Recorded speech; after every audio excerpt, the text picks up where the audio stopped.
नेपाल की वादियों में आज खामोशी है। जहां कभी नदियों की आवाज सुकून देती थी, आज वही नदियां तबाही की कहानी सुना रही हैं। 26 अगस्त 2026 की वो सुबह, जब पहाड़ों से बर्फ, चट्टान और मलबे का ऐसा सैलाब उतरा जिसने देखते ही देखते घर उजाड़ दिए, बाजार बहा दिए और ना जाने कितनी परिवारों से उनके अपने छीन लिए। किसी मां की आंखें अपने बेटे को ढूंढ रही हैं, किसी पिता को अपने परिवार की खबर का इंतजार है और कहीं कोई तीर्थ यात्री, कोई मुसाफिर अपनों के पास लौटने की उम्मीद में है। सैकड़ों लोग लापता हैं और हर गुजरते घंटे के साथ परिवारों की बेचैनी बढ़ती जा रही है। यह सिर्फ एक प्राकृतिक आपदा नहीं थी, यह नेचुरल एक डिजास्टर नहीं था, यह उन हजारों जिंदगियों की कहानी है जिसकी दुनिया एक पल में बदल गई। आज नेपाल की नदियों में सिर्फ पानी नहीं बह रहा, बह रहे हैं लोगों का दर्द, उनकी उम्मीदें और अपनों को वापस पाने की एक आखिरी आस। सवाल सिर्फ यह है, क्या इस तबाही से पहले कोई चेतावनी मिल सकती थी, हां कि ना? और क्या समय रहते उन जिंदगियों को बचाया जा सकता था? नमस्कार, मेरा नाम है यश कौशिक और आप देख रहे हैं सीधी बात।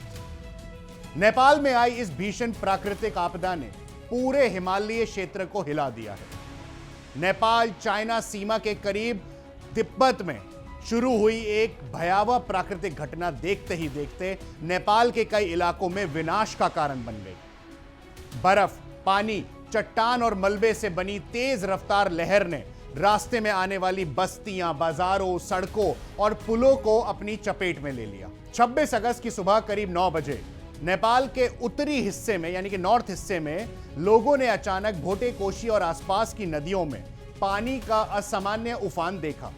कुछ ही समय में यह सामान्य बाढ़ जो थी नहीं, बल्कि मलबे और बड़े बड़े पत्थरों से भरा एक विनाशकारी सैलाब बन गया। लोगों को संभलने और सुरक्षित स्थानों पर पहुंचने तक का पर्याप्त समय नहीं मिला। इस आपदा के सबसे भयावह तस्वीर नेपाल चाइना सीमा से सटे इलाकों में देखने को मिली। तिब्बत के तरफ अगर बात करें तो वहां पानी और मलबा इतनी तेजी से नीचे की ओर बढ़ा कि नदी के किनारे बसे कई इलाकों में तबाही मच गई। जहां कुछ मिनट पहले तक बाजार और सड़कें सामान्य थी, वहां देखते ही देखते पानी और मलबे का कब्जा हो गया। रिपोर्ट्स के मुताबिक इस आपदा में बड़ी संख्या में लोगों की जान गई है और सैकड़ों लोग लापता बताए जा रहे हैं। हालांकि अलग अलग समय पर सामने आए आंकड़ों में अंतर है और राहत अभियान जारी रहने के कारण संख्या लगातार बदल भी रही है। लापता लोगों में भारतीय नागरिक और तीर्थयात्रियों की शामिल होने की खबर ने भारत में भी चिंता बढ़ा दी है। सबसे ज्यादा चिंता उन भारतीयों को लेकर है जो कैलाश मानसरोवर यात्रा के लिए नेपाल पहुंचे थे। शुरुआती जानकारी में लापता भारतीय तीर्थयात्रियों की संख्या करीब 50-55 बताई गई थी। बाद में यह आंकड़ा बढ़कर 133 और फिर 300 से ज्यादा भारतीय नागरिक तक पहुंच गया। इसका मतलब साफ है कि स्थिति अभी पूरी तरह स्पष्ट नहीं है और पहचान तथा तलाश का काम लगातार चल रहा है। नेपाल का रसुवागड़ी और टिमुरे क्षेत्र इस आपदा की अपनी सबसे पहली जो चपेट में आया उनमें से एक है। नेपाल चाइना सीमा के बेहद करीब स्थित यह क्षेत्र व्यापार और आवाजाही के लिहाज में काफी महत्वपूर्ण क्षेत्र है। अचानक आए पानी, पत्थरों और मलबे ने यहां कई सारे लोगों को बुरी तरह नुकसान पहुंचाया, कई सारी चीजों को, जगहों को बहुत तरह नुकसान पहुंचाया। टिमुरे का सीमा शुल्क कार्यालय भी मलबे में दब गए। सीमा पार व्यापार के लिए इस्तेमाल होने वाले कंटेनर और वाहन पानी के तेज धार में बहते दिखाई दे रहे हैं विजुअल्स में। चाइना से आए कई इलेक्ट्रिक वाहन और कंटेनर ट्रक भी इस सैलाब की ताकत के सामने टिक नहीं पाए।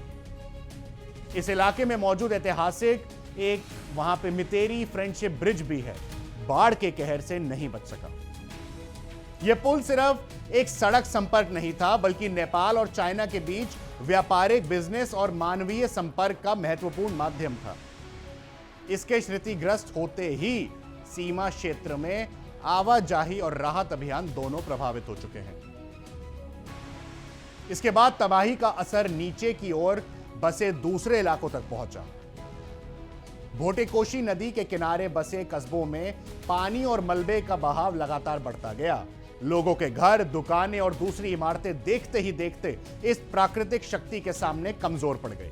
आपदा से पूरी तरह प्रभावित हो चुके इस इलाके में बहुत सारे वीडियोस, बहुत सारे विजुअल्स आप मेरे पीछे चलते देख रहे होंगे। लेकिन सच कहानी यह है कि सोशल मीडिया पर लोगों ने जो वीडियोस डाली, यह समझना जरूरी है क्या यह नेचुरल डिजास्टर था या फिर यह कोई सोची समझी साजिश तो नहीं।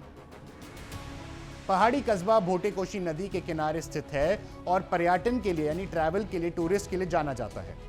यहां नदी का बहाव अचानक इतना खतरनाक हो गया कि दर्जनों होटल, लॉज और पक्के मकान इसकी चपेट में आ गए। रिपोर्ट्स के अनुसार ये 60 से ज्यादा होटल, लॉज और पक्के मकानों को नुकसान पहुंचा चुका है। कई इमारतें पूरी तरह या फिर आंशिक रूप से नदी में समा गई हैं। पर्यटन पर निर्भर इस क्षेत्र के लिए यह सिर्फ मानवीय त्रासदी नहीं, बल्कि आने वाले लंबे समय तक चलने वाला आर्थिक संकट भी है। राहत और बचाव अभियान को उस समय और मुश्किल का सामना करना पड़ा जब सेना का हेलीपैड भी प्रभावित हो गया। ऐसे दुर्गम पहाड़ी इलाकों में हेलीकॉप्टर राहत पहुंचाने और लोगों की सुरक्षित निकालने, उनको रेस्क्यू करने में सबसे महत्वपूर्ण माध्यम होता है। हेलीपैड के प्रभावित होने से रेस्क्यू ऑपरेशन की गति पर भी असर पड़ा है, बहुत स्लो हो गया है। इसके बाद त्रिशूली बाजार और बेतरावती के तहत यहां पे जितने भी उनकी तरफ भी हालात बेहद गंभीर थे। नेपाल के उत्तरी पहाड़ी इलाकों में सामने आए दृश्य सामने बाढ़ में कहीं ज्यादा विनाशकारी थे। पानी के साथ बहता मलबा अपने रास्ते में आने वाली हर चीज को धकेलता और तोड़ता चला गया। इस पूरी घटना का संबंध हिमालय के बेहद संवेदनशील भूभाग से जुड़ा था। काठमांडू से करीब 45 किलोमीटर उत्तर में स्थित लांगटोंग लिरुंग पर्वत इस क्षेत्र इस घटना की जांच का केंद्र बना। लगभग 7,234 मीटर ऊंचा यह पर्वत हिमालय की विशाल और बेहद चुनौतीपूर्ण भौगोलिक संरचना का हिस्सा है। विशेषज्ञों की शुरुआती विश्लेषण के मुताबिक घटना की शुरुआत एक बड़े ग्लेशियर एवलांच से हुई। ऊंचाई पर मौजूद बर्फ और चट्टान का एक विशाल हिस्सा अचानक टूटकर नीचे की तरफ गिर गया। इसने घाटी में मौजूद बर्फ, मिट्टी, चट्टान और पानी को एक साथ धकेल दिया। सैटेलाइट तस्वीरों और विशेषज्ञों के विश्लेषण में बताया गया है कि करीब 17,000 फीट की ऊंचाई से ग्लेशियर का एक बड़ा हिस्सा टूट सकता है। इसकी चौड़ाई लगभग 2,000 फीट तक बताई जा रही है। इतना बड़ा बर्फीला और चट्टानी हिस्सा हजारों फीट नीचे गिरता है तो उसकी ऊर्जा बेहद विनाशकारी हो सकती है। नीचे गिरने के दौरान बर्फ और चट्टानों के इस विशाल ढेर ने घाटी में मौजूद सामग्री को अपने साथ मिला लिया।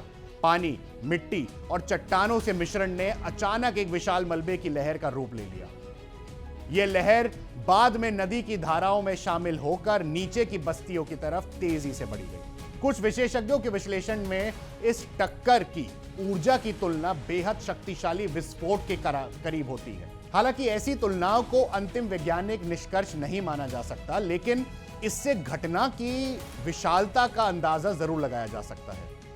इतनी बड़ी मात्रा में बर्फ और चट्टान के गिरने से जमीन में तेज कंपन पैदा होना भी संभव है। इसी बीच उसी सुबह करीब 8:37 पर चीन सीमा के पास 4.4 तीव्रता का भूकंप दर्ज होने की जानकारी भी सामने आई। अब वैज्ञानिकों के सामने सबसे बड़ा सवाल यही है कि भूकंप और हिमस्खलन के बीच वास्तविक संबंध क्या था। क्या भूकंप ने पहले ही अस्थिर ढलान को हिला दिया या फिर गिरते हुए मलबे ने खुद स्थानीय कंपन पैदा किया? इस सवाल का जवाब आने वाले विस्तृत वैज्ञानिक अध्ययन से मिल सकेगा, ये हम होप करते हैं, हम आशा करते हैं। फिलहाल ये मानना जल्दबाजी होगी कि भूकंप ही है इसी पूरी आपदा का सीधा कारण था। हिमालय क्षेत्र में भूकंप, बारिश, ग्लेशियर की स्थिति और कमजोर ढलान कई बार एक साथ प्राकृतिक जोखिम को बढ़ा सकते हैं। जलवायु परिवर्तन को लेकर भी विशेषज्ञों की चिंता सामने आ रही है, लेकिन किसी एक घटना को केवल ग्लोबल वार्मिंग का परिणाम घोषित करने के लिए विस्तृत वैज्ञानिक जांच जरूरी होती है। मॉनसून के दौरान पहाड़ों पर भारी बारिश और पानी की मौजूदगी पहले से कमजोर जमीन को और अस्थिर कर सकती है। ग्लेशियरों से पीछे हटने के बाद बने मोरेन क्षेत्र में बड़ी मात्रा में पानी जमा रह सकता है। अगर ऐसी संरचना अचानक टूट जाए तो नीचे की घाटियों में बेहद तेज बाढ़ या मलबे का प्रभाव पहुंच सकता है। यही वजह है कि हिमालय क्षेत्र में ग्लेशियर झीलों की निगरानी के बेहद महत्वपूर्ण माना जाता है। किसी झील का आकार, पानी का दबाव, आसपास की बर्फ और मोरेन की स्थिरता जैसे कई कई कारक संभावित खतरे का संकेत दे सकते हैं। अब बात करते हैं भारत की। भारत के लिए भी यह स्थिति बेहद महत्वपूर्ण है क्योंकि बड़ी संख्या में भारतीय नागरिक नेपाल की यात्रा करते हैं। धार्मिक यात्रा, पर्यटन और व्यापार के कारण दोनों देशों के बीच लगातार आवाजाही रहती है। इसलिए नेपाल में किसी बड़े संकट का असर सीधे भारतीय परिवारों और प्रशासन तक पहुंच सकता है। नेपाल के विदेश मंत्री की ओर से भारतीय नागरिकों के लापता होने को लेकर अलग अलग आंकड़े सामने आए हैं। शुरुआती जानकारी और बाद के अपडेट में अंतर होने की एक वजह यह भी हो सकती है कि दूर दराज के इलाकों में संचार व्यवस्था बाधित है और लोगों की यही पहचान तथा लोकेशन हासिल करने में समय लग रहा है। कैलाश मानसरोवर यात्रा पर गए भारतीय तीर्थयात्रियों की सुरक्षा इस समय सबसे बड़ी चिंताओं में से एक है। परिजन लगातार जानकारी का इंतजार कर रहे हैं। भारतीय और नेपाली अधिकारियों के बीच संपर्क बनाए रखने का उद्देश्य यही है कि लापता लोगों की पहचान और सुरक्षित जितने भी निकासी जल्द से जल्द उनको निकाला जा सके। भारत सरकार ने भी नेपाल के हालात पर नजर बनाए रखने और आवश्यक सहायता देने की बात कही है। राहत सामग्री और चिकित्सा के जुड़ी जरूरी चीजों की मदद पड़ोसी देश तक पहुंचाने की प्रयास किए जा रहे हैं। ऑलरेडी पहुंच भी चुके हैं काफी चीजें। प्रधानमंत्री नरेंद्र मोदी और नेपाल के प्रधानमंत्री बालेन शाह के बीच बातचीत भी इसी मानवीय सहयोगी के संदर्भ में महत्वपूर्ण मानी गई। भारत की ओर से हर संभव सहायता का भरोसा दिए जाने के बाद सामने आई है। ऐसे संकट में समय कूटनीति से ज्यादा जरूरी इंसान मदद होने में होती है। दोनों देशों के बीच सहयोग उसी दिशा में बढ़ रहा है। नेपाल की तरफ से भी भारत की मानवीय सहायता और चिकित्सा सामग्री के लिए आभार व्यक्त किया गया है। दोनों देशों के बीच भौगोलिक और सामाजिक संबंध बेहद पुराने हैं। भारत के उत्तराखंड, उत्तर प्रदेश और बिहार के लिए भी इस स्थिति को लेकर सतर्कता बढ़ाई गई है। नेपाल से निकलने वाली कई नदियां भारत में प्रवेश करती हैं। अगर नेपाल के पहाड़ी इलाकों में अचानक पानी का बहाव बढ़ता है तो उसका असर सीमा पार के निचले इलाकों में भी दिखाई दे सकता है। गंडक और दूसरी नदियों से जलस्तर पर निगरानी बढ़ाई गई है। केंद्रीय जल आयोग की ओर से संभावित जलस्तर बढ़ने को लेकर परामर्श जारी किए जाने की जानकारी सामने आई है। प्रशासन संवेदनशील क्षेत्रों में स्थिति पर लगातार नजर भी रख रहा है। चाइना इस आपदा पर दुख जताते हुए नेपाल के लोगों के प्रति संवेदना व्यक्त कर रहा है। उन्होंने ये भी कहा कि इस त्रासदी का असर केवल नेपाल में नहीं बल्कि चीन के इलाकों में भी हुआ है। चीनी राजदूत ने मुश्किल समय में नेपाल के साथ खड़े रहने की बात भी कही। साथ ही चीन की तरफ से नेपाल के लिए आपातकालीन राहत सामग्री उपलब्ध कराने के प्रयासों का उल्लेख भी किया। हालांकि नेपाली पत्रकारों के द्वारा लगाए गए चेतावनी संबंधी आरोपों पर उन्होंने सीधा जवाब कुछ नहीं दिया। यही वजह है कि अब इस प्राकृतिक आपदा के साथ एक कूटनीतिक बहस भी जुड़ गई है। सवाल सिर्फ ये नहीं कि आपदा कैसे आई, बल्कि यह भी है कि क्या सीमा पार संभावित खतरे की जानकारी समय रहते साझा की गई थी। इस सवाल का जवाब आने वाले दिनों में सामने आने वाली जांच और आधिकारिक सूचनाओं से मिल सकता है। लेकिन फिलहाल सबसे जरूरी मुद्दा राजनीति या कूटनीति नहीं बल्कि लोगों की जान बचाना है, लोगों को ढूंढना है। सैकड़ों लोगों के लापता होने की खबरों के बीच हर गुजरता घंटा महत्वपूर्ण है। पहाड़ी इलाकों में मलबे के नीचे दबे लोगों की तलाश के लिए बचाव दलों को बेहद कठिन परिस्थितियों का सामना करना पड़ रहा है, नो डाउट। बाढ़ और मलबे के बाद कई इलाकों में संचार व्यवस्था भी प्रभावित हुई है। सड़कें टूटना और पुल बह जाने से लोगों का एक दूसरे से संपर्क भी टूटा है। ऐसे में किसी व्यक्ति की सही स्थिति का पुष्टि करना भी काफी समय ले सकता है। यह सब नेचुरल डिजास्टर था, यह सब सोची समझी साजिश थी, क्या यह प्रलय टल सकती थी? इन सब चीजों का जवाब आपको आने वाले सीधी बात के एपिसोड्स में मिलेगा। लेकिन जानना जरूरी है कि लोगों की जान गई, उनको बचाया जा सकता था। और अभी सिर्फ और सिर्फ मैं ये बोलूंगा, प्रे फॉर नेपाल। और यही चीज प्रार्थना सब करेंगे कि इस त्रासदी को जल्द से जल्द खत्म किया जाए और इसके सॉल्यूशंस निकाले जाएं। आशा करते हैं आज का सीधी बात के एपिसोड में हम आपको डिटेल में समझा पाए कि नेपाल में 26 अगस्त 2026 को क्या हुआ, कैसे हुआ, और ये विजुअल्स देख के हम समझें कि हमेशा प्रिकॉशन लेना चाहिए। धन्यवाद। देखिए इंडिया डेली 24/7 अब आपकी स्मार्ट टीवी पर। इंडिया डेली मौजूद है सभी डिजिटल प्लेटफॉर्म पर लाइव और लगातार। इंडिया डेली 24/7 हर दिन राष्ट्र को समर्पित।